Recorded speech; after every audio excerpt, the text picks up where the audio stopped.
Une question signée de Sylvie, qui est une question plus pour la santé. Est-ce que les médecins traitants de ville ont possibilité aujourd'hui de tester les patients qui ont des symptômes? Comment on peut dire qu'il n'y a pas assez de tests alors qu'à Marseille, les gens sont tous testés? Il y a des tests ou pas? Point d'interrogation, c'est la question de Sylvie.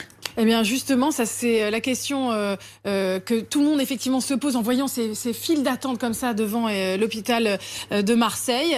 Aujourd'hui, les médecins traitants de ville n'ont pas la possibilité de tester tous les patients, on le sait. Ils testent uniquement les patients les plus graves, mais c'est une politique que n'a pas suivi forcément l'hôpital de Marseille. On sait qu'ils font un petit peu, c'est un cas à part. J'aimerais bien avoir justement l'avis de notre médecin. Le professeur Serge Gilbert, qu'est-ce que vous pensez? On a beaucoup parlé de tests insuffisants, de masques insuffisants, de manque de moyens insuffisants dans le secteur de l'hôpital, mais pas seulement dans l'ensemble du secteur médical. Oui, on a pris un retard considérable pour la mise à disposition des masques. Ce problème commence à s'améliorer. Concernant les tests, on a aussi réclamé la possibilité de les faire, mais attention, ces tests doivent être ciblés. Donc, on commence à avoir la possibilité de faire des tests en ville. Un certain nombre de laboratoires privés s'organisent et commencent à les faire.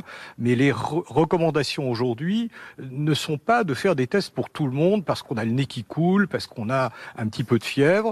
Et le médecin va proposer le test, donc en priorité aux professionnels de santé suspects de Covid, et puis aux patients qui sont à risque de complications, aux femmes enceintes. Et donc comme aujourd'hui, la pratique des tests ne fait que débuter et que le nombre de tests réalisables est limité, il faut rester raisonnable et que tout le monde ne se précipite pas. Je crois que le moment n'est pas de polémiquer avec la démarche de Marseille. Pour autant, ce qu'il faut dire, c'est que le fait qu'il n'y ait pas de vraies recommandations pour la ville, qu'il n'y ait pas une vraie organisation par rapport à ce qu'on appelle l'ambulatoire, donne lieu à un peu cette désorganisation à laquelle on assiste, où chacun fait un peu ce qu'il veut.